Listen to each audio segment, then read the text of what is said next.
শিক্ষামন্ত্রীর বাড়ি হলো ভাঙ্গা, চৌকিদারও নাই, পুলিশও নাই, দুই বেটা থাকে দাঁড়ায়া। সুবহানাল্লাহ কন্যা। সঙ্গে সঙ্গে হযরত আলী ঘর থেকে বের হয়ে এসেছে, ছোট্ট বাচ্চাকে বলতেছে, এত ছোট মানুষ তুমি শিক্ষামন্ত্রীর খোঁজ করো কেন? ছোট্ট বাচ্চা বলতেছে, হযরত ওমর আমার বাবাকে জেলখানায় বন্দি করেছে, আপনি না হলে আমার বাবাকে জেলখানা থেকে বের করা বড় কঠিন। আলী বলতেছে, ওমর ফারুকের মতন মহান ব্যক্তি যদি তোমার বাবাকে জেলখানায় বন্দি করে, দুনিয়ার কোনো শিক্ষামন্ত্রীর উপায় নাই, তাকে জেলখানা থেকে বের করবে। দুইজন যুবক দাঁড়িয়ে আছে, দুইটা যুবক দাঁড়িয়ে আছে, চাঁদের চাইতো তারা সুন্দর, যাদের নাম হলো হাসান আর হোসাইন রাদিয়াল্লাহু তাআলা আনহুমা। আপনারা জানেন প্রত্যেক জুম্মায় ইমাম সাহেব সানি খুতবার মধ্যে আপনাকে শুনাই, আপনারা শোনেন নাকি? কি বলে? সাইয়্যিদুশ শাবাবে, আমি যেভাবে বলতেছি এইভাবে বলে, সাইয়্যিদুশ শাবাবে আহলেল জান্নাহ হাসান হোসাইন রাদিয়াল্লাহু তাআলা আনহুমা। জান্নাতি যুবকদের সর্দার হবে দুইজন, একটার নাম হলো হাসান আর একটার নাম হলো হোসাইন। ধরে এখানে সুবহানাল্লাহ। এই সময় তো মজার কথা আসতেছে। আচ্ছা ঠিক আছে, না না যাবি কেন? যাই তাই যাব না, যাচ্ছে একটু সুযোগ পেলে আমিও যেতেন, কিন্তু আমার তো সুযোগ নেই। হ্যাঁ, ডাক্তার কইছে 1-1 ঘন্টা পর পর আপনি পেশাব না করলে কিন্তু কিডনি ড্যামেজ হয়ে যাবে, মানে ডায়াবেটিস। যে যখন ওয়াজ করি তখন পেশাবের নিচের দিকে একটা ঝাঁকি পড়ে, 1 ঘন্টা পর পর করা লাগবে। মানে 1 ঘন্টা পর পর পেশাব করবার গেলে আমাকে আমরা দাওয়াত দিবেন, আর সময় শেষ নেই, আর পারবি না রে। ওয়াজ করতে করতে পেশাব করবার যায়, আমারও পেশাব লাগে কিন্তু আমি যাই না। কিন্তু আপনাদের লাগলে আপনারা থাকেন না, যেরকম সভাপতি থাকলো না, আপনারা উঠেও চলে যান, সুযোগ আছে। وننزل من القرآن ما هو شفاء ورحمة للمؤمنين। এই আয়াতকে আপনারা বিশ্বাস করেন? মুমিনদের যাবতীয় রোগের ঔষধ হিসাবে আল্লাহ তাআলা এই কোরআনকে নাজিল করেছে। সুবহানাল্লাহ বলেন। যত প্রকার রোগ হোক, সমস্ত রোগের ঔষধ হচ্ছে আল্লাহর কোরআন। এজন্য একটা স্লোগান আছে আমাদের বাংলাদেশে, সবাই দেয় না, মাঝে মধ্যে 2-1 দল দেয়। আমি কি দিব? আমি যে বলবো সব সমস্যার সমাধান আপনার বলবেন দিতে পারে আল কোরআন। বলতে পারবেন? সব সমস্যার সমাধান আল কোরআনের আলম, কোরআন হাদিস যেখানে দুনিয়ার মুসলমান লিল্লাহি তাকবীর। দেখেন, এক তাকবীরে রাত ঘড়ির দিকে তাকা দেখেন 11টা বাজছে, কিন্তু আপনাকে সাইজ মনে হয় কেবল 8টা বাজলো। তাকবীর দিলে মানুষের ঘুমও চলে যায়, শরীরের মধ্যে ক্লান্তি আল্লাহ দূর করে দেয়। কিন্তু শয়তান বেজার হয়, শয়তান খুবই বেজার। যত জোরে তাকবীর মারবেন তত দূরে দৌড় দেয়। আল্লাহ রাসূল বলে, এত জোরে তাকবীর দিবা শয়তান দৌড়াইতে দৌড়ায় তার পাছা দিয়া বাতাস বের হবে, পিছন দিকে কি বের হবে? বাতাস বের হবে। মাশাআল্লাহ, আপনার স্লোগান জোরেই দিয়েছেন।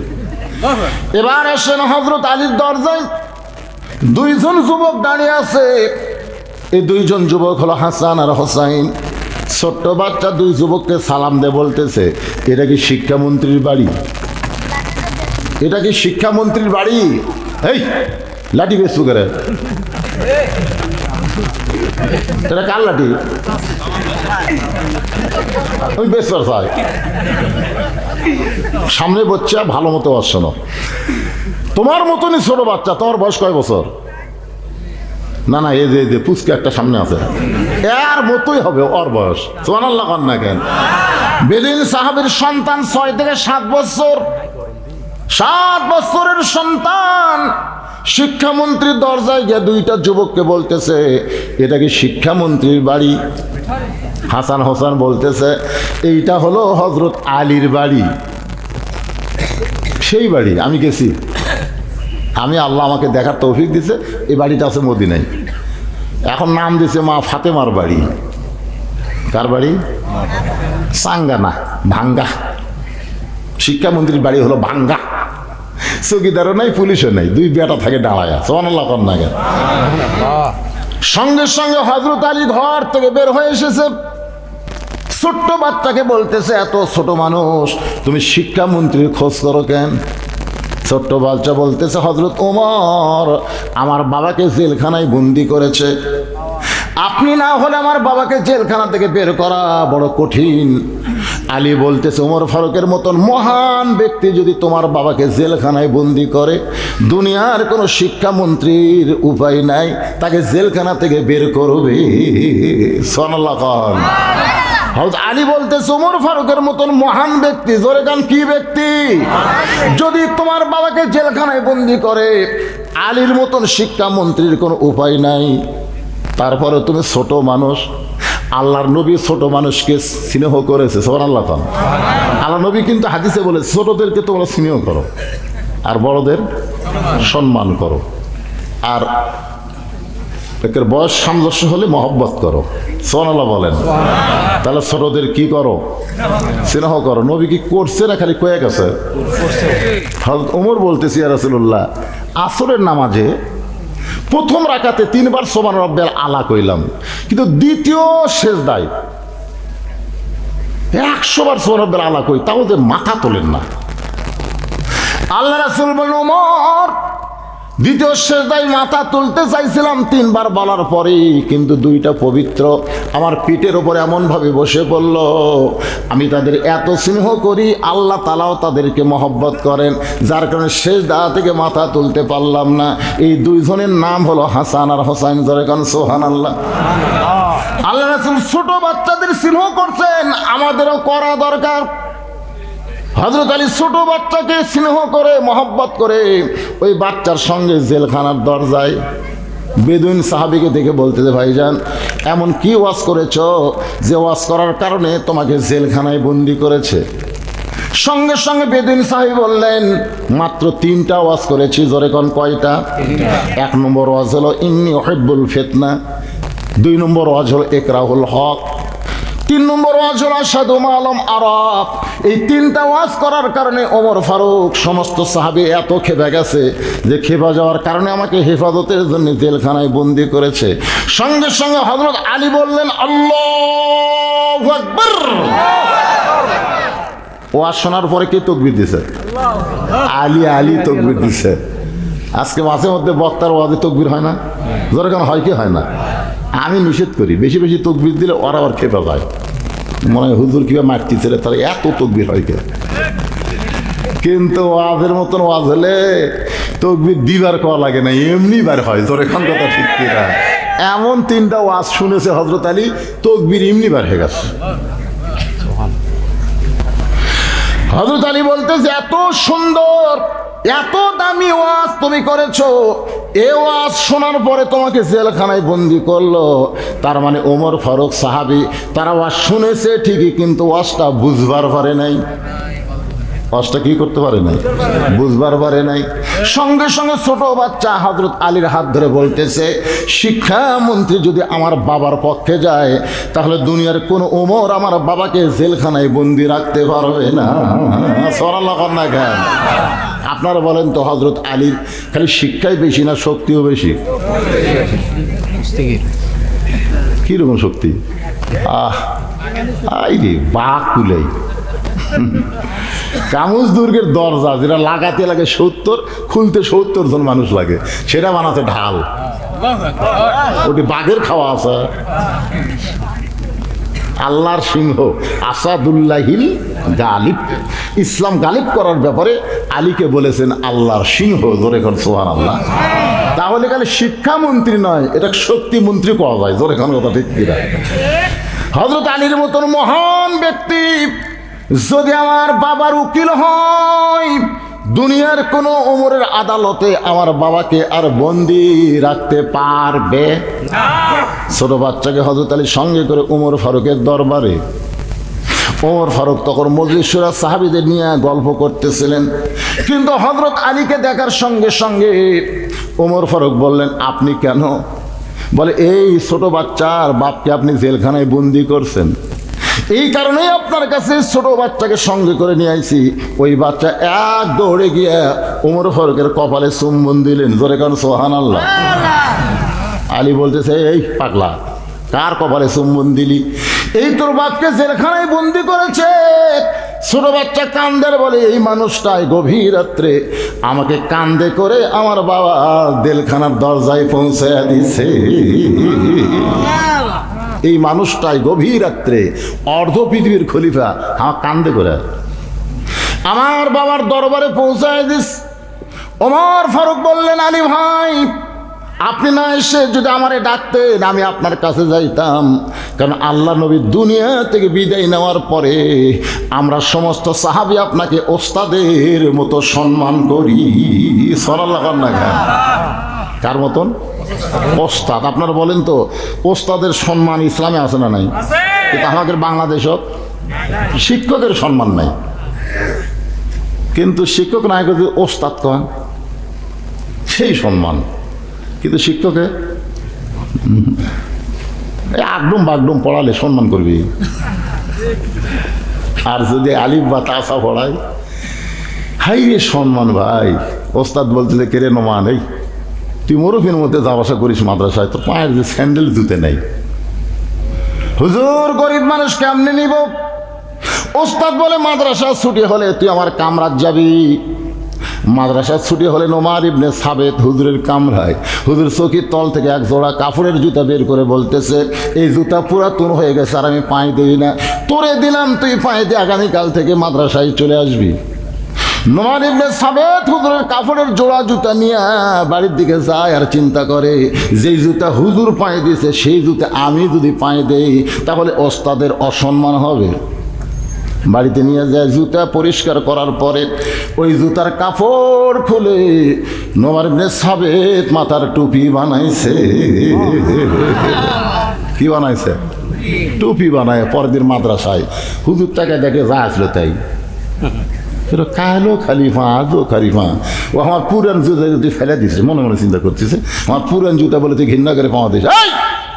মাদ্রাসা ছুটি হলে তুই আমার কামরাত যাবি। গতকাল ছিল নরম, আজকের ভাষা কি? কিন্তু ওস্তাদকে সম্মান করার জন্য নোমান ইবনে সাবেত যতই গরম হোক না কেন তারপরেও মাদ্রাসার ঘরে ওস্তাদ চোখের তল থেকে চামড়ার চাবুক বের করে সমানে মার শুরু করলেন। মারতে মারতে এক সময় বলতেছে, আমার যদি টাকা থাকতো তাহলে নতুন এক জোড়া জুতা তোরে কিনা দিতাম, টাকা নাই বলে পুরাতন জুতা দিলাম। আর জুতা ফাইলা দিয়া বাড়িতে গিয়া আজকে খালি পায়ে মাদ্রাসায় আইলি, এই রাগ করে তোরে মারতেছি, তুই যে কিছুই বলিস না। নোমান ইবনে সাবেত বলে, হুজুর আপনি খালি আমার পায়ের দিকে তাকান, একটা বার কি আমার মাথার দিকে দেখবেন না? ওস্তাদ মাথার দিকে তাকায় বলে, কি দেখবো? নোমান ইবনে সাবেত বলে, হুজুর যেই জুতা আপনি পায়ে দিচ্ছেন আপনাকে এত সম্মান করি, সেই জুতা আমি কেমনে পায়ে দিব? ওই জুতার কাপড় দিয়া সারা রাত আমার মাথার টুপি বানাইছি। ওস্তাদ বুকের মধ্যে নিয়ে বলে, পাগল রে,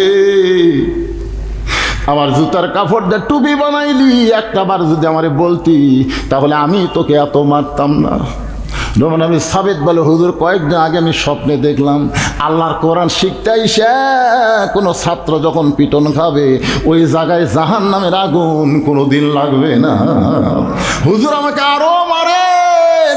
ওস্তাদ বুকের মধ্যে নিয়ে বলে, নোমান রে, আমি তোর প্রতি খুশি হইয়া তোরে দোয়া করে দিলাম, আল্লাহ যেন জগৎ বিখ্যাত আলেম তোরে বানায় দেয়। এই নোমান ইবনে সাবেত আর কেউ না, ইনি হলেন ইমামে আজম আবু হানিফা। এখন বলেন, ইসলামে ওস্তাদের সম্মান আছে না নাই? আলী বলতেছেন, এই ছেলের বাচ্চাকে, এই ছেলের বাবাকে আপনি কারাগারে বন্দি করছেন। ওমর ফারুক বলে, আলী রে, এমন তিনটা খারাপ ওয়াজ করেছে যার কারণে সমস্ত সাহাবী রাগ থেকে বাঁচানোর জন্যে আমি তাকে হেফাজতে কারাগারে রাখছি। আলী বলতেছে, তিনটা খারাপ না, বরং তিনটা সব চাইতে দামি ওয়াজ করছে। সুবহানাল্লাহ না কেন? ওমর ফারুক বলে, আলী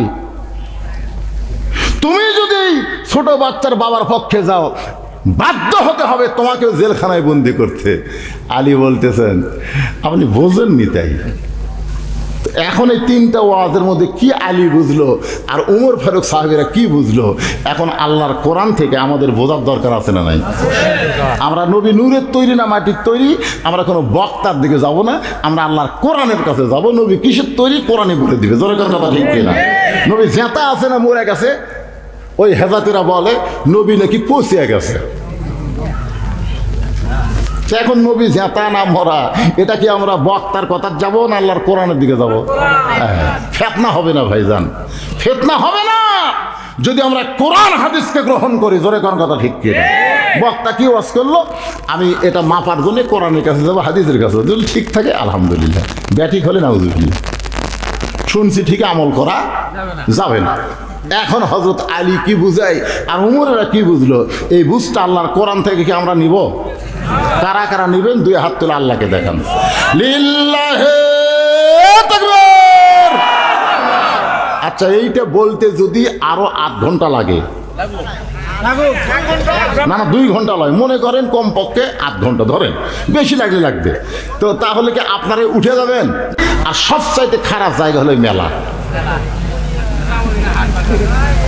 وقال الذين كفروا لا تسمعوا لهذا القرآن والغوا فيه لعلكم تغلبون।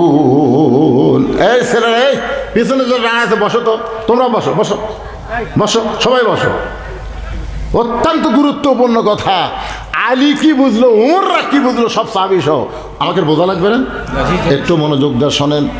ওমর ফারুক আলী ভাই, যাকে কারাগারে বন্দী করা হয়েছে, তার 1 নম্বর ওয়াজ হলো ইন্নী উহিব্বুল ফিতনা, আমি ফিতনাকে মহব্বত করি।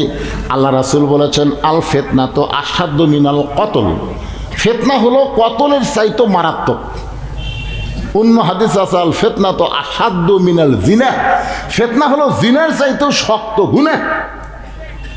আর এই লোকটা কইছে আমি ফিতনাকে মহব্বত করি। এখন আলী তুমি বলো, ফিতনাকে মহব্বত করে মুসলমান করতে পারে?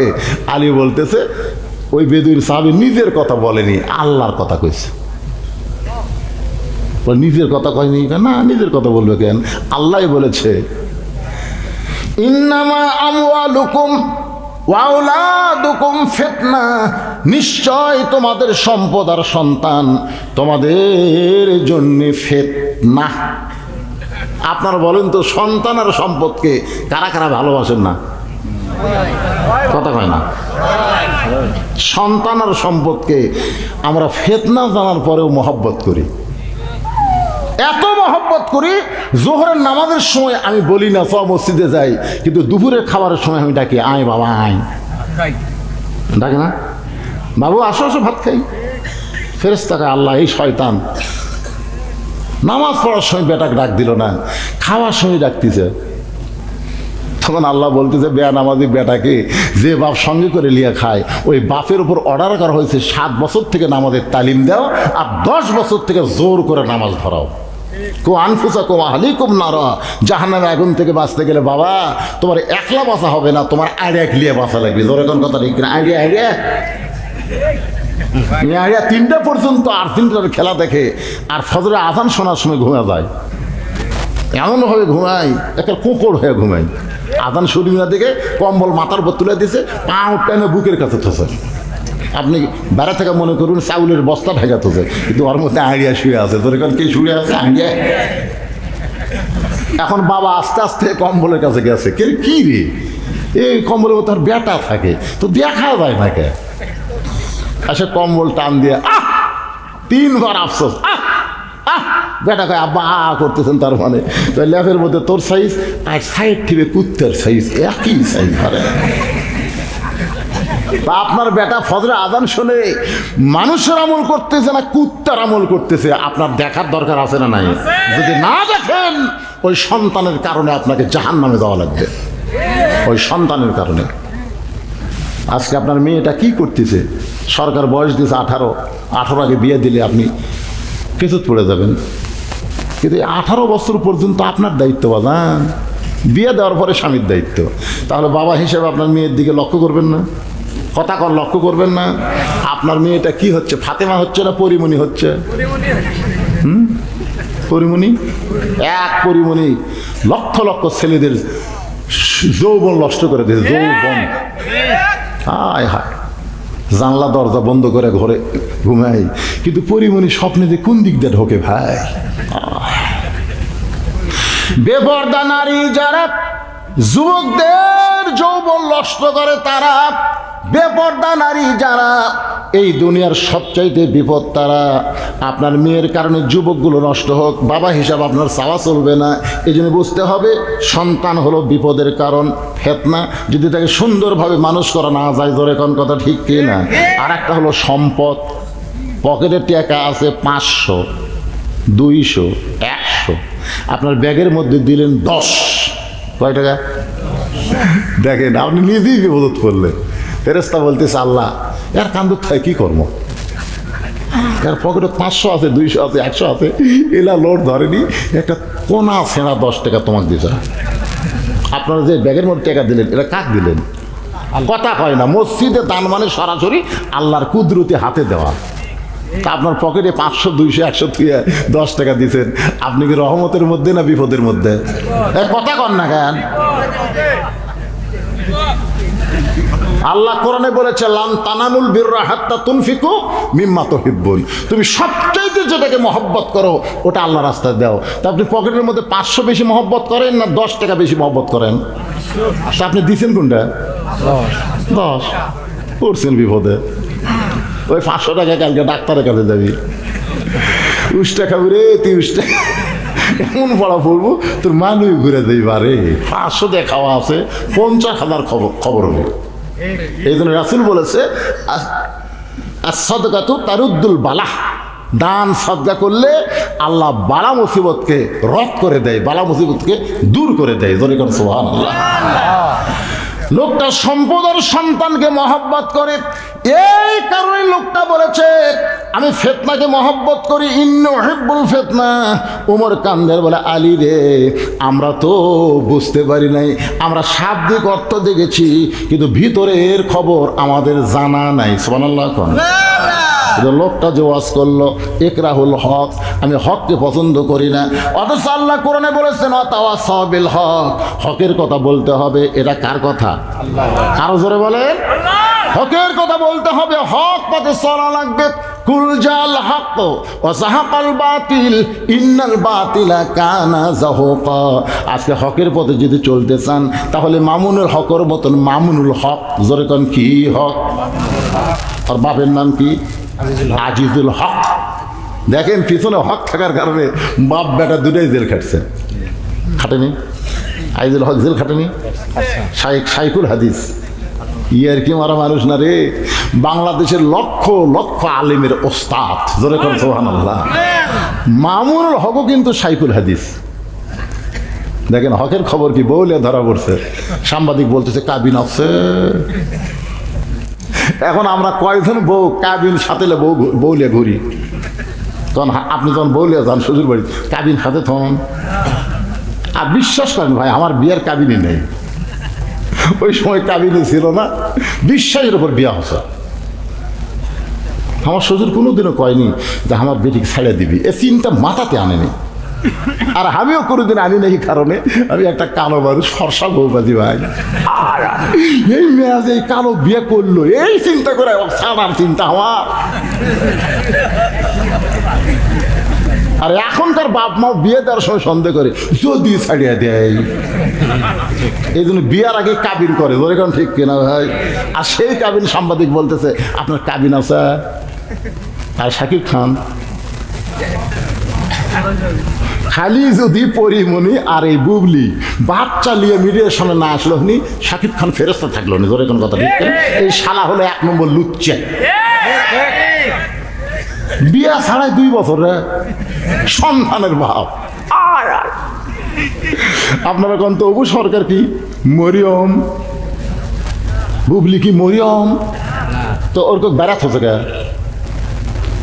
ওই বেড়া রাখছে কেন সরকার?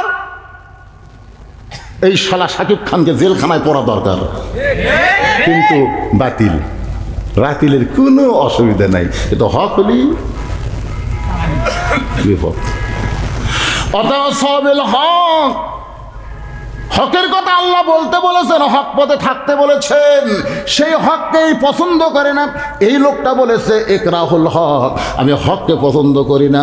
ওমর ফারুক বলে আলী রে এইটা তুমি কেমনে বোঝাবা? আলী বলতেছেন জাআত সাকারাতুল মাউত হক, প্রত্যেকটা মানুষের জীবনে মৃত্যু হক, এরপরে এই মৃত্যুটারে কেউ পছন্দ করে না। আপনারা বলেন আপনারা কি মৃত্যু পছন্দ করেন? একজনও করে না। তো মৃত্যুর চাইতে সত্য কি আছে কোন? একটা হিন্দু পর্যন্ত বিশ্বাস করে মরা লাগবে। মুসলমান তো দূরের কথা, একটা খ্রিস্টান ইহুদির বাচ্চারা যারা ফিলিস্তিনের, যারা আপনার জেরুজালেমে বাইতুল আকসাকে ধ্বংস করার জন্য যারা মুসলমানকে হত্যা করতেছে, ওরাও বিশ্বাস করে মরা লাগবে। আজকে দেখলাম আল্লাহ হামাসের প্রতি এমন রহম করতেছে, বুঝলেন, ওরকে ট্যাং খালি উড়ে উড়ে যাচ্ছে। বিশ্বাস করেন আল্লাহ তাআলা একদিন গোটা পৃথিবী মুসলমানের দখলে দিয়ে দিবে, দিয়ে দিবে, রাসূলই বলে গেছে। আজকে সেই হামাসের বিরুদ্ধে কিছু কিছু লোক বলতেছে এর আকীদা ঠিক নেই। একেবারে মিডিয়াতে আমরা দেখতেছি, তার মধ্যে একটা হলো ডক্টর মুজাফফর বিন মহসিন, এই শালাক বলতেছে এর আকীদা ঠিক নেই, এই জীবনে কাউরে পছন্দ করে না। এই তোহা আদনানের বিরুদ্ধে লাগছে, জোরে কোন কথা ঠিক কিনা? এখন চিন্তা করেন ফিলিস্তিনকে হত্যা করতেছে, তারপর আকীদা খুঁজতেছে, আকীদা। একটু মনোযোগ দিয়ে শুনবেন, মৃত্যুকে সবাই বিশ্বাস করে, এরপরে মৃত্যুরে কেউ পছন্দ করে না। আমার মা মৃত্যুর আগে আমাকে বলল, বাবা তুই কি আমার চিকিৎসা করবি না? আমি যদি মরে যাই তাহলে তোর জন্য দোয়া কে করবে? সঙ্গে সঙ্গে মাকে অ্যাম্বুলেন্স করে হাসপাতাল নিয়ে গেলাম। ডাক্তার বলতেছে এই রোগী হাসপাতাল গ্রহণ করা হবে না, কারণ মরার দ্বার প্রান্তে পৌঁছে গেছে। হুজুর আপনি কি আলেম হয়ে বোঝেন না? আইসিউর মধ্যে রাখলে প্রতি ঘন্টায় 2000 করে টাকা দেওয়া লাগবে। হুজুর আপনি কিন্তু কাছে থাকতে পারবেন না, 2টা ডাক্তার থাকবে নাপাক অবস্থায়। ডাক্তাররা পাকি থাকে না, নামাজি পড়ে না, শালারা না পাক। আপনি কি চান আপনার মায়ের কাছে নাপাক 2 জন ব্যক্তি থাক? ব্যস্তই না তো, আইসিতে ঢুকাইলে কোনো মানুষ আর জীবিত অবস্থায় ফেরত আসে না।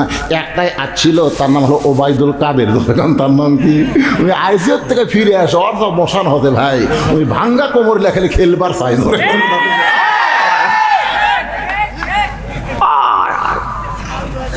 মনে করতেছে হাইবতী আর মর্ম না। চিন্তা করতে হবে, কেউ মৃত্যুরে পছন্দ করে না। স্বামীর ক্যান্সার রোগ হয়েছে, 1 মাস পরে স্বামী মারা যাবে, এটা বউ জানার পরে স্বামীকে সান্ত্বনা দিচ্ছে আর বলতেছে আমার হায়াত আল্লাহ আপনাকে দেখ, আর আপনার মৃত্যু আল্লাহ আমাকে দেখ। স্বামী কয় এই এরকম বলিস না, আমি মরে যাবো তো 1 মাস পর। বউ বলে না আপনি কেন মরবেন, আল্লাহ আমার হায়াত আপনাকে দেখ, আর আপনার মৃত্যু আল্লাহ আমাকে দেখ। আপনি মরে গেলে বৃদ্ধ হয়ে কী করবো, বলে আমি মরে যাই আপনি থাকেন। স্বামী বলতেছে আল্লাহ একটা বউ আছে আল্লাহ, কিন্তু আমার হায়াত নেই। এমন কথা বউ কখন কইছে? দিনের বেলা। রাতের বেলা ওই বাড়িতে একটা আইডিয়া গরু আছে, ধরে কোন কি গরু, খাওয়ার জন্য দড়ি ছিঁড়ছে, কিন্তু গেট বন্ধ। ওই বারান্দার মধ্যে ঘুরে থেকে সিল ভরে একটা পাতিল, আইডিয়া পাতিলের কাছে গিয়ে দেখে তলাত হলো চিটা ডালি। এখন মুখ ঢুকাই কিন্তু লাগাল পায় না, গোটাল মুখ ঢুকাতে ছোট ছোট শিঙে ছিল ঢুকে গেছে, লাইলি পাশে ভাই, কিন্তু খাওয়া হচ্ছে পাল্লার মাথা ছাড়ে না। আড়িয়া গরু আর কিছুই দেখতে পায় না। ওই ভোঁ ভোঁ ভোঁ করে বউ স্বামী যে ঘরে ঘুমায় আছে ওই ঘরে ঢুকছে। বউ চেতন ভাই বলতেছে বাবা আজরাইল, বাবা আমার কথা আসিস না বাবা, ওই যে ক্যান্সার রুগী, তোর কি চোখত পড়ে না? স্বামী ঘুমোতে গোটা বলে কে গো কি হয়েছে? বলে আজরাইল ঢুকছে, তোমারে দেখাই দিল। তুই না দিনের বেলা কইলে আল্লাহ আমার তোমার মৃত্যু আমাকে দেখ, আমার হায়াত আল্লাহ তোমারে দেখ। বউ চিল্লায় বলে মরার কথা মুখে বলা যায়, কিন্তু অন্তর থেকে কেউ মরবার চাই না। আলী বলতেছেন এই কারণেই লোকটা বলেছে ইকরাহুল হক, আমি হককে পছন্দ করি না। এই হকটা হলো জাআত সাকারাতুল মাউত হাক্কুন, মৃত্যুর চাইতে সত্য কিছু নাই। ওমর ফারুক বলে আলী রে, আমরা বুঝবার পারি নাই, কিন্তু এখন বুঝতেছি বেদুইন সাহাবী সব চাইতে দামি ওয়াজ করেছে। কিন্তু লোকটা যে বলল আশহাদু মা লাম আরাব, আমি না দেখা জিনিসের সাক্ষী মারি, না দেখে কোনোদিন সাক্ষী দেওয়া যায়। আলী বলতেছেন ওমর ভাই, ওটা শুধু বেদুইন সাহাবী না, যারা মুসলমান তারা কেউ দেখেনি আল্লাহকে, তারপরে সবাই বলতেছে আশহাদু আল্লাহ ইলাহা, এরকম আত্মাহিত পড়তে পড়তে আশহাদু আল্লাহ ইলাহা ইল্লাল্লাহ। লোক তোলেন না? লোক তোলা মানে কি? আমি সাক্ষ্য দিচ্ছি আমরা কেউ আল্লাহর দেখি নাই, তারপরে আল্লাহর সাক্ষী দেই। লোকটা এই কারণেই বলেছে আমি না দেখা জিনিসের সাক্ষী দিই। হযরত ওমর ফারুক মারছে দৌড়, এক দৌড়ে বেদুইন সাহাবীর জেলখানার দরজা খোলে আলীকে বুকের মধ্যে, আলী রে, তোমার মতন শিক্ষা মন্ত্রী যদি না থাকতো আজকে ওমর সহ পুরা জামাত বিপদের মধ্যে পড়তো। আপনারা বলেন সভাপতির কথা অনুযায়ী আজকে হকের ওয়াজ হয়েছে কি হয়নি? আল্লাহ পাক আমাদের সবাইকে বুঝ মোতাবেক আমল করার তৌফিক দান করুক, সকলে বলে আমিন। ভাইজান, কারা কারা মাগরিব এশার নামাজ পড়ছেন এটা আমি বলবো না, কে পড়েননি এটা আমি জানবার চাই না। কারা কারা মাগরিব এশার নামাজ পড়েননি, বসতে ওয়াজ শুনতেছেন, আমি যদি বলে হাত তোলেন দরকার নেই, এটা একটু শরম দেওয়া।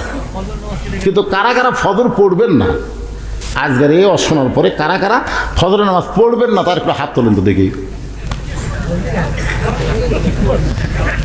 তার মানে বোঝা গেল আপনারা সকলেই ফজরের নামাজ পড়বেন। আর সুকুত আনি রেজা, চুপ থাকা হলো সম্মতির লক্ষণ। এখন বলেন যদি ফজরের নামাজ আজকে আপনারা সবাই পড়েন তাহলে সবচাইতে বড় উন্নয়ন কি? 564 মসজিদ বানান। এখন আওয়ামী লীগ ভাইকে একটাই কথা, মসজিদ বানাচ্ছে 564টা, বিশ্ব ইস্তেমার জায়গা দিছে, ওর একটাও যায় না, জায়গা দিছে। তারপরে হলো ইসরাইল ফাউন্ডেশন করছে, এগুলো কথা আমি শুনি কিন্তু কবার পারি না। কিন্তু ভাইজান আপনারা বলেন তো 564 টাকা 5000 মসজিদ যদি বানিয়ে দেয় আর মসজিদে যদি মুসল্লি না থাকে। আমি এক মসজিদ আক্কেলপুরে আসর নামাজ পড়ে যায়, লোকদের দেখি টাইলসের উপরে এক পরল ধুলে, হ্যাঁ এক পরল ধুলে ধাড়ি দেয় না। তা আমি মুয়াজ্জিনকে বললাম কে ভাই সামান্য জায়গা পরিষ্কার আর বাদ বাকি সব ধুলে কেন? কিন্তু আজান দেয় একামত দিয়ে কেউ যে আসে না, তো না আসলে খামাকে ঝাড় দিয়ে কী করবো? আমি একলাই নামাজ পড়ি, গামছা 2 বাড়ি মারি, এই দেখেন আমার জায়গা পরিষ্কার আছে, আজকে আপনি আসছেন পরিষ্কার করে দিচ্ছি হুজুর, তাহলে গোটা মসজিদ ঝাড় দেওয়া লাগবে। আমি বললাম তাহলে মসজিদ অপরিষ্কার করে? না হুজুর, সপ্তাহে একদিন পরিষ্কার হয়, নামাজের দিন আমরা পরিষ্কার করি। নামাজের দিন মানে হলো জুমার দিন। কতগুলো মুসল্লি আছে হুজুর, এই শালারা শেষে আসবি আগে যাবি, কিন্তু আমার খালি ভুল ধরবি, এই শালাটার জন্য আমার ঝাড় দেওয়া লাগে, অন্তর থেকে দেই না। আজকে মডেল মসজিদ শেরপুরের রাস্তায়, ঠিক কিনা বলেন? সব রাস্তার ধারে ধারে মডেল মসজিদ। আমি 2-4টা মসজিদের মধ্যে নামাজ পড়ে ঢুকে দেখি ভাই খুবই সুন্দর, কিন্তু মুসল্লি নাই। প্রধানমন্ত্রীর উপরে আল্লাহ আইন করেছে, যদি সে মুসলমান হয় আল্লাহর আইন হলো আল্লাযীনা ইন মাক্কান্নাহুম ফিল আরদ, মুসলমানের মধ্যে কাউকে যখন ক্ষমতার চেয়ার দেওয়া হবে তার 1 নম্বর দায়িত্ব হলো 564 মসজিদ বানানো, এটা দায়িত্ব না। তার 1 নম্বর দায়িত্ব হলো পদ্মা সেতু নির্মাণ করা, এটাও না। তার 1 নম্বর দায়িত্ব হলো রাস্তার উপর ওভার ব্রিজ মারা। আমাদের বগুড়ার যা হচ্ছে ভাই, রেলগেট দেখে ও উপর দিয়ে চোখ করে দেবে, নিচ দিয়ে ফোঁ করে আসবে। এখন যদি আপনাদেরকে আমি বলি বক্তা হিসেবে হযরত ওমর কেমন বক্তা দেখছেন, 2-1 কইছেন, বলা লাগবে সবাইকে। আল্লাহর নবী বলেছেন আমার পরে কেউ যদি নবী হতো, আসলে কি নবী হবে? হবে না, কারণ কোরআনে আল্লাহ বলেছেন মা কানা মুহাম্মাদুন আবা আহাদিম মির রিজালিকুম ওয়ালাকিন রাসূলুল্লাহি ওয়া খাতামান নাবিয়্যিন। এই আয়াত দিয়ে আল্লাহ বুঝাই দিয়েছেন আমাদের নবীর পরে আর কোনো নবী নাই। যারা নবুয়তের দাবি করবে এরা ডাহা কাফের। আমাদের নবীর পরে কোনো নবী আছে? যারাই দাবি করবে এরা কি? তাহলে বর্তমানে বাংলাদেশে কাদিয়ানিরা কি? এটা আসতে গেলে হবে, কারণ এইটা কি আপনাদের কাফুরার মধ্যে সীমাবদ্ধ? এই যে যন্ত্রগুলো যে লাঠির মতন খাড়া করে রাখছে, এই মুহূর্তে আপনাদের কাপুরা গোটা বিশ্ব দেখতেছে। পৃথিবীর যত দেশে বাংলাদেশিরা বসবাস করে সমস্ত বাংলাদেশিরা দুই একজন করে ওয়াজ দেখতেইছে। কারণ আপনাদের দোয়ায় এ পর্যন্ত আমার প্রায় 9 লক্ষ ফলোয়ার্স। কয় লাখ? 9 লাখ লোক ফলো করে। তো ওনারা তো বসে নাই, যে বলছি তো ওটে 10টায়, আজকে আমার 9:30 উঠছে আলহামদুলিল্লাহ। তো তাহলে আপনাদের ওয়াজ এই মুহূর্তে কত দেশের মানুষ দেখতেছে? তার মধ্যে কাদিয়ানিরাও থাকতে পারে, জোরে কোন ঠিক কিনা? এই জন্য এই কথাটা জোরে বলা লাগবে। আমি যে বলো কাদিয়ানিরা, আপনার বলুন কাফের। নবীর পরে কোনো নবী, যারা নবীর দাবি করবে তারা, তাহলে কাদিয়ানিরা, আরো জোরে কাদিয়ানিরা। কিন্তু আল্লাহর নবী বলেছেন, যদি কেউ আমার পরে হতো, লাউ কানা ওমর, আল্লাহর নবীর পরে কেউ যদি নবী হতো তার নাম হলো হযরত ওমর। আপনারা বলেন তো নবীর এই কথার নাম আছে না নাই? কোরআন দিয়ে আল্লাহ বলতেছেন, মা ইয়ান্তিকু আনিল হাওয়া ইন হুয়া ইল্লা ওয়াহুই ইউহা। আল্লাহর নবী নিজের ইচ্ছায় নফসের তাড়নায় কোনো কথা বলেন না। নবী যা কিছু বলেন কার ইশারায়? আল্লাহ। তাহলে যে নবী বললেন আমার পরে কেউ যদি নবী হতো, এ কথা কি নবী এমনি এমনি কইছে না আল্লাহর ইশারায় কইছে? মাশাআল্লাহ। আমাদের নবীর এই কথার গুরুত্ব দিতে গিয়া, আমাদের নবীকে আল্লাহ এত ভালোবাসেন, এই কথার গুরুত্ব দিতে গিয়া হাসরের ময়দানে হযরত উমরকে নবীদের কাতারে দাঁড় করাইয়া দিবে। ধরে কোন সুবহানাল্লাহ। কার কাতারে? নবীদের কাতারে হযরত উমর দাঁড়িয়ে যাবে। সেই উমর হচ্ছেন বক্তা, আর যে জায়গায় তিনি ওয়াজ করবেন সেই জায়গাটা হলো মসজিদে নববী। যে জায়গায় হযরত উমর ওয়াজ করবেন এই জায়গাটার নাম কি? মসজিদে নববী। আপনারা বলেন তো মসজিদে নববী জায়গা হিসাবে কেমন জায়গা? ভালো বলতে যারা কৃপণতা করতেছেন, ভালোই জায়গা, যেখানে 1 রাকাত নামাজ পড়লে আল্লাহ খুশি হয়ে 50,000 রাকাত নামাজের সওয়াব দেয়।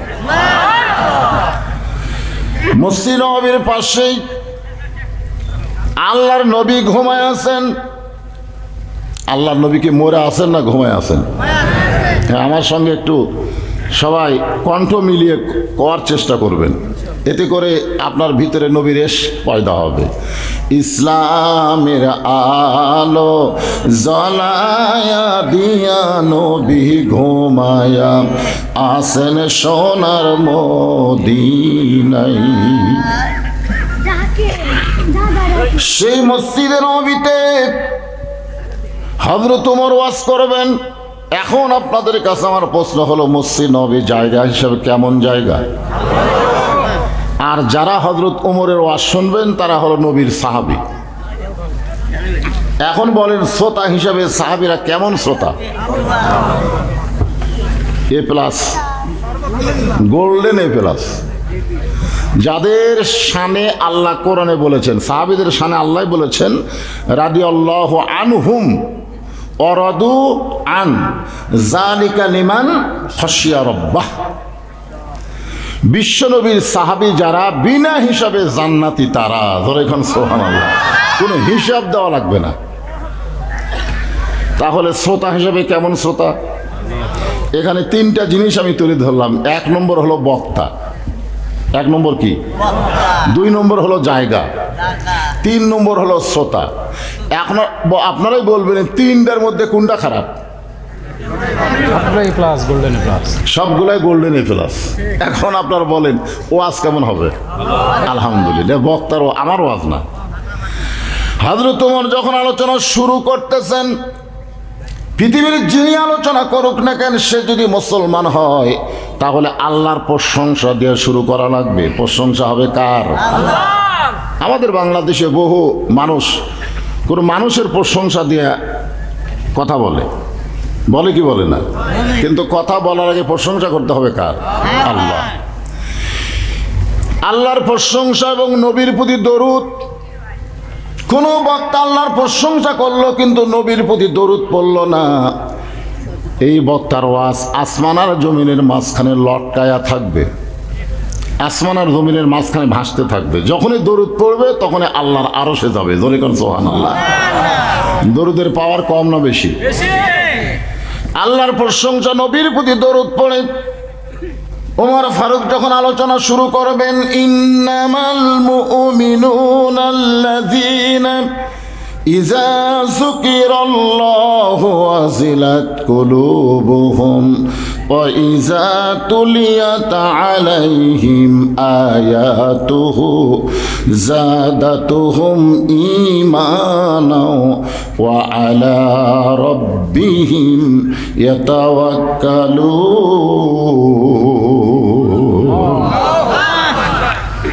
এখানে কিন্তু কয়েকটা কথা আছে। এখানে প্রথম কথাই হচ্ছে মুমিন কারা। মুমিন কারা? আমার সামনে আপনারা যারা বসে আছেন সবাই কি মুমিন না? জোরে কোন সবাই কি মুমিন না? তা আল্লাহ কেন বললেন মুমিন কারা? প্রকৃত মুমিন কারা হবে? যাদের মধ্যে আয়াতের মধ্যে কয়েকটা বৈশিষ্ট্যের কথা বলা হয়েছে। এখন আপনারা খুব মনোযোগ দিয়ে শুনবেন, এই বৈশিষ্ট্যের মধ্যে আমরা আছি কি না। এক নম্বর বৈশিষ্ট্য হলো ইজা যুকিরাল্লাহু ওয়াজিলাত কুলুবুহুম। মুমিনদের এক নম্বর বৈশিষ্ট্য হলো আল্লাহর জিকির যখন শুরু হবে ওই জিকিরে তাদের অন্তরের মধ্যে তড়পড়ানি শুরু হবে, অন্তরের ভিতরে, বাহিরে না। আজকে আমাদের বাংলাদেশে জিকির দেখলে মনে হয় ঝাঁকি খালি বেড়াত শুরু হচ্ছে বাহিরে। আই রে ঝাঁকি ভাই, কি এটা কি বলা হচ্ছে? ওয়াজিলাত কুলুবুহুম। খুব খেয়াল করবেন জিকির কাক কয়। আর এই কোরআনকে লক্ষ্য করে আল্লাহ বলেছেন, ইন্না নাহনু নাযালনা যিকরা ওয়া ইন্না লাহু লাহাফিজুন। যে কোরআনের আপনারা ওয়াজ শুনবেন, এই কোরআনকে আল্লাহ তাআলা জিকির হিসাবে নাজিল করেছে। জোরে কোন সুবহানাল্লাহ। ওয়া ইযা তুলিয়াত আলাইহিম আয়াতুহু। কোরআন এমন একটা জিকির, যে জিকিরের আয়াত তেলাওয়াত করলে জাদাতুহুম ঈমানান, আল্লাহ তাদের ঈমানকে বাড়ায়া দেয়।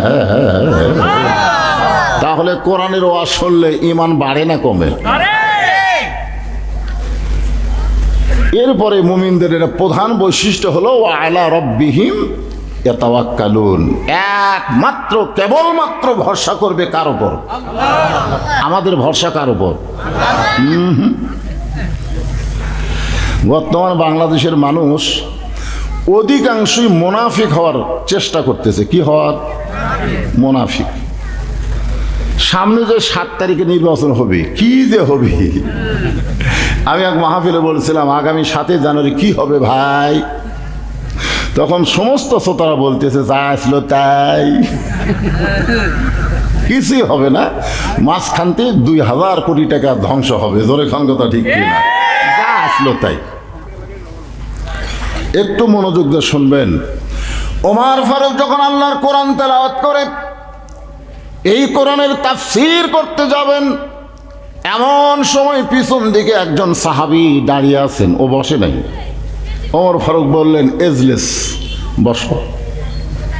ওমর ফারুকের ওয়াজ শোনাও যেমন, তার কথা শোনাও তেমন। আল্লাহ কোরআনে বলেছেন আতিউল্লাহ ওয়া আতিউর রাসূল ওয়া উলিল আমরি মিনকুম। আল্লাহর আনুগত্য করো, নবীর অনুসরণ করো, তোমাদের আমিরকে তোমরা মানো। এ কথা কার? তাহলে ওমর যদি বলে এজলিস, বসো, এটা আমরের সিগা, তাহলে কি আর দাঁড়িয়ে থাকতে পারবে?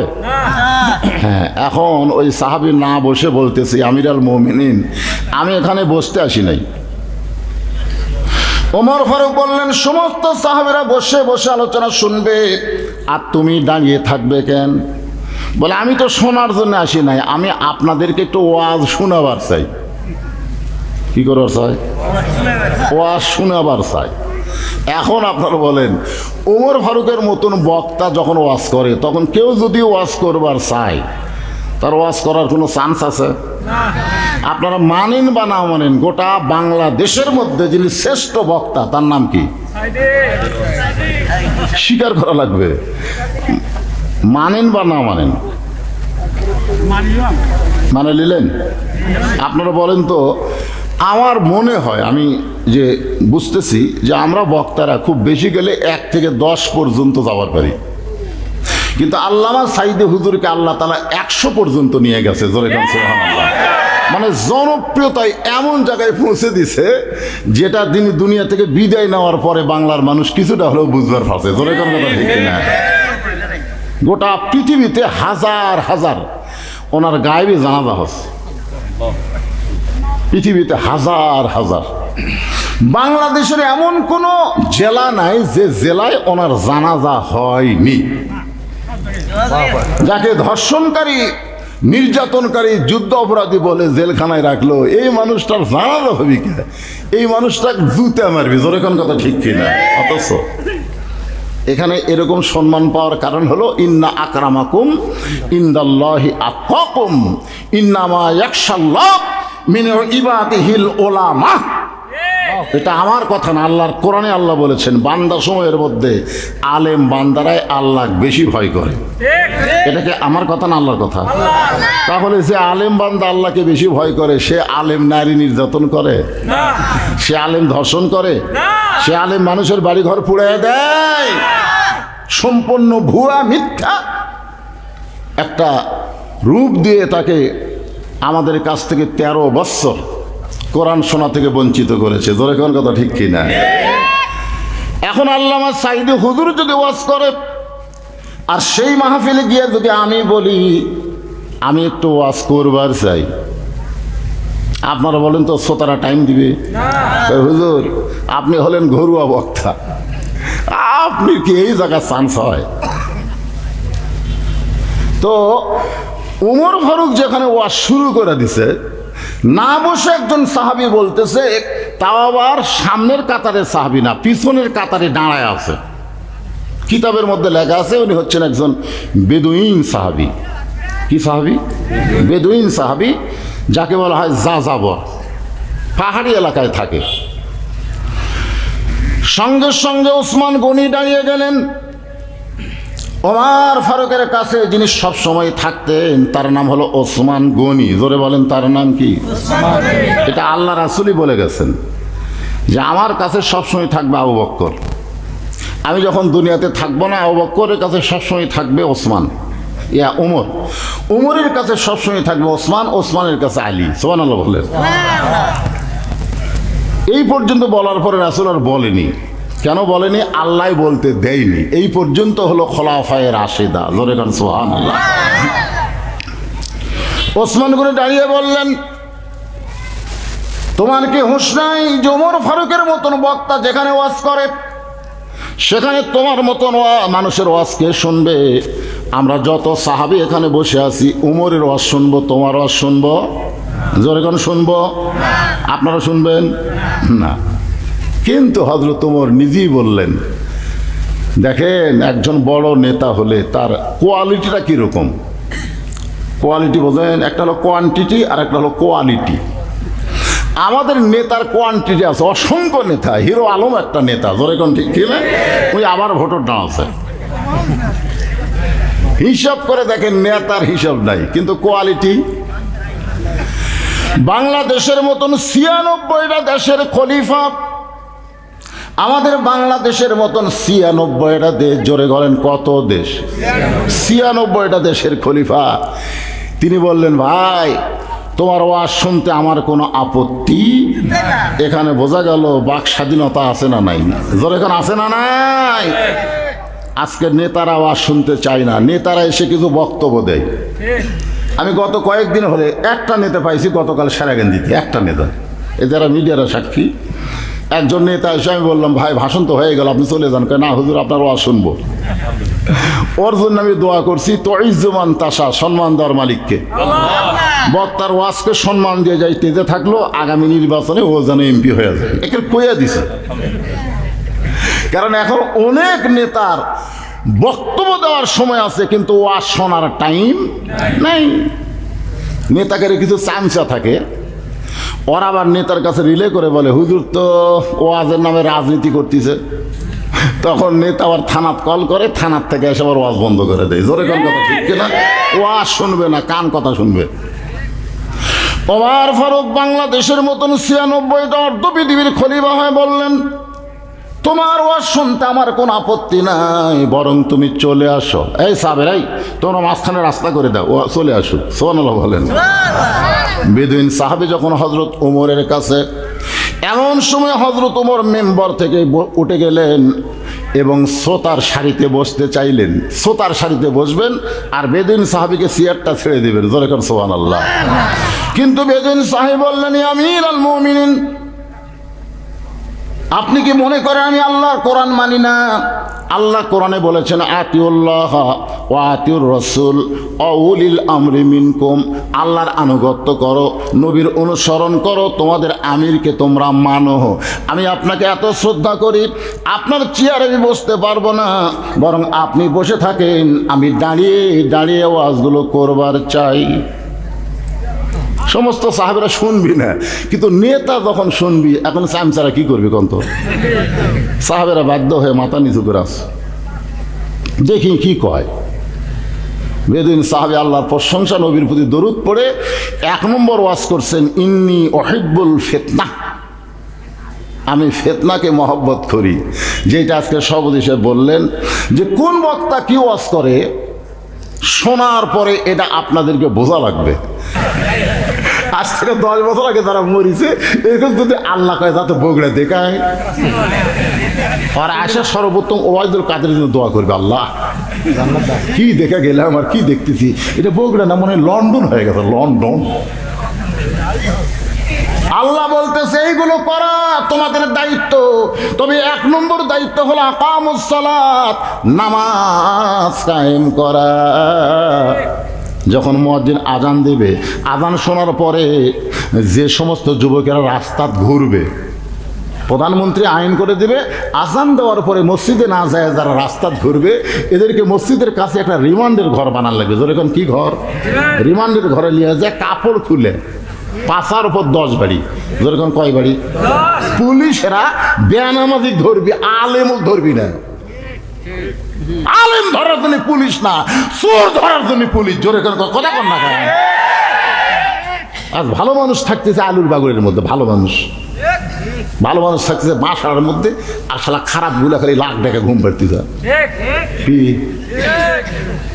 খালি যদি আইন করে 10 বাড়ি, আপনার কন্ত আজান দেওয়ার আগে আর বসে আজান দেখবি, দিবি আজানের দিকে দেখবি, ঘড়ির দিকে দেখবি। তাহলে শুধু মসজিদ বানালে হবে না। আজকে আপনাদের এই পুরো পূর্ব পাড়া মসজিদের উন্নয়ন হলো, অনেক টাকা কামাই হলো, এটা উন্নয়ন না। ফজরে কয়জন মুসল্লি বাড়লো, এটাই হলো উন্নয়ন। ধরে কোন ঠিক না? আমার বিশ্বাস কেউ যখন হাত তোলেনি ফজর নামাজ পড়বো না, তাহলে সবাই পড়বে তাহলে কাফুরার উন্নয়ন হলো না। আশেপাশ থেকে যারা আসছে সব মসজিদে মুসল্লি বাড়বে ইনশাআল্লাহ। নামাজ ছাড়া গতি নেই ভাই, জান, নামাজ ছাড়া কোনো গতি নেই। আল্লাহ রাসূল জীবনে শেষ ধাপেকে শেষ কোটায় এসে মা আয়েশার উরাতের উপরে মাথা দিয়ে নামাজ দেখতেছে। রাসূলের চোখ দিয়ে দর করে পানি পড়তেছে। আয়েশা বলে, ইয়া রাসূলুল্লাহ, আপনার জায়গায় আমার বাবা দাঁড়িয়ে ইমামতি করতেছে, আপনার আফসোসের কান্না। রাসূল বলে, আয়েশা, এটা হলো আমার জীবনের সবচাইতে আনন্দের কান্না। এই নামাজ প্রতিষ্ঠার জন্যে আমি দান শহীদ করেছি। এই নামাজের দাওয়াত দিবার যায় আমার দেহের ওপর পাথর বাড়ছে। আজকে আল্লাহ যে নামাজ আমাকে দেখাইতেছে, এই নামাজের মধ্যে যদি আমার উম্মতেরা থাকে, যুবকেরা থাকো, আল্লাহ আয়াত নাজিল করলো, ইন্না সালাতা তানহা আনিল ফাহশাই ওয়াল মুনকার। একমাত্র নামাজই পারে মানুষকে যাবতীয় ফাহিশা থেকে, অশ্লীলতাকে হেফাজত করতে। আমরা সেই নামাজ আদায় করব ইনশাআল্লাহ। কারা কারা আদায় করবেন? 2 হাত তোলা, আল্লাহকে একটু দেখেন তো দেখি, কে কে হাত তোলেন দেখেন তো, কে কে তোলেন? লিল্লাহি তাকবীর। আলহামদুলিল্লাহ, খুব আল্লাহ খুশি হয়ে গেল। যাক, আজকে সবচেয়ে বড় উন্নয়ন হলো মসজিদে মুসল্লি বাড়লো। সবাই ইস্তেগফার পড়েন। আস্তাগফিরুল্লাহ রব্বি মিন কুল্লি জামবি ওয়া তুবু ইলাইহি, আস্তাগফিরুল্লাহ রব্বি মিন কুল্লি জামবি ওয়া তুবু ইলাইহি, লা হাওলা ওয়ালা কুওয়াতা ইল্লা বিল্লাহিল আলিয়্যিল আযীম। আল্লাহুম্মা আমিন। আয় আল্লাহ তাআলা, শীতের রাতে তোমার হাজার হাজার বান্দা বান্দীদের নিয়ে আখেরি মোনাজাতে রহমতের দরজায় ফকির হয়ে দোকানে হাত তুলেছি। আল্লাহ মেহেরবানি করে আজকের মাহফিল আমাদের সকলের হেদায়েতের জন্যে, নাজাতের জন্যে, জান্নাতের জন্যে কবুল করো। এই মাহফিলের শুরু থেকে শেষ পর্যন্ত যতটুকু আলোচনা হয়েছে আল্লাহ, এর মধ্যে যদি ত্রুটি হয়, ভুল হয়, তুমি মাফ করে দিও। এর যা হাদিয়া মঞ্জুর করো সোনার মদিনায় নবী পাকের রওজা মুবারকে তুমি কবুল করো। মদিনা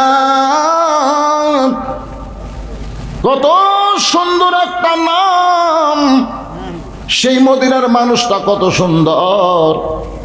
ইমাম মালিকের বাড়ি ছিল মক্কায়, নবীর মহব্বতে চলে গেলেন মদিনায়। যতদিন মদিনায় ছিলেন কোনোদিন জুতা স্যান্ডেল পায়ে দেন নাই। মদিনার মাটি নিজের গায়ে মাখতেন আর বলতেন, মদিনা রে, মানুষ না হইয়া যদি তোর বুকের মাটি হইতাম আমার জীবন সার্থক হয়ে যেত। কানতে কানতে ইমাম মালিক যখন মদিনার মাটিতে বেহুশ হয়ে পড়ে যায়, ওই সময় আল্লাহ নবী আর রওজার মধ্যে নাই। ইমাম মালিক শোরের পাশে দাঁড়িয়ে, আব্দুল মালিক এমন করে তুমি কান্দো না, ইয়াসরিব ছিল আমি কোলে নেওয়ার কারণে হয়ে গেছে মদিনা। আমার উম্মতেরা, আমি নবীকে কলিজার মধ্যে জায়গা দিয়া আমার সুন্নত আদর্শ যারা মেনে চলবে, আমার এক একটা উম্মত মদিনার মতো দামি হয়ে যাবে।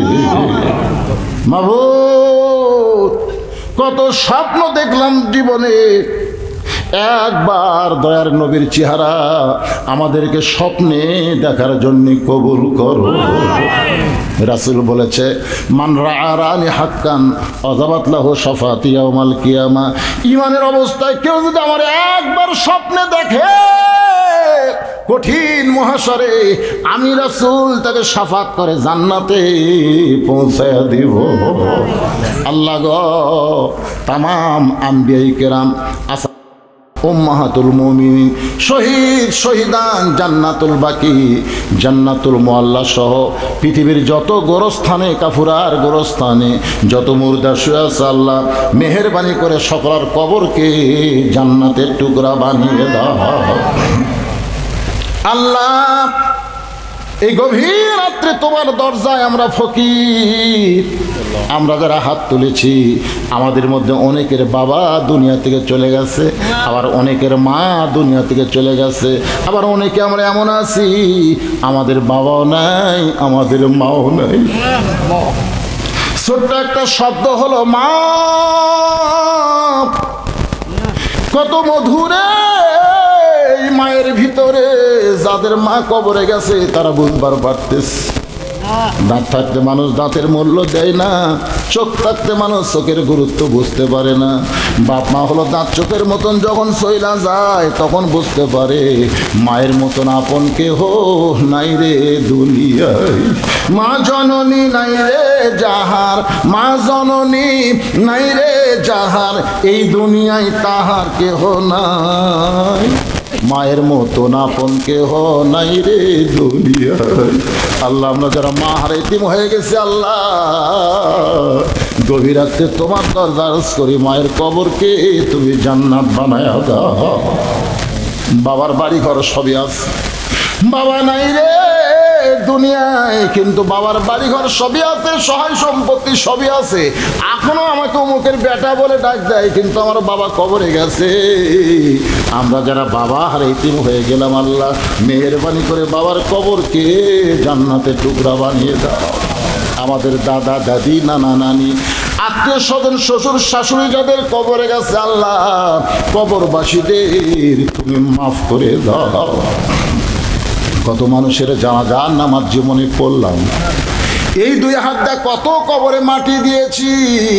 মরে যাব, আমরা সবাই মরে যাব, ইমানের সাথে ইজ্জতের সাথে দুনিয়া থেকে যেন মরতে পারি। আল্লাহ আপনি সকলের জন্য কবুল করে। পর্দার অন্তরালের মা বোনেরা, আবিদা সালিহা পর্দা কবুল করে মা ফাতেমার চরিত্র দান করেন। আমি সহ আমরা যারা অসুস্থ অবস্থায় হাত তুলেছি আল্লাহ আমাদের সবাইকে সুস্থতার নিয়ামত দান করে দেয়।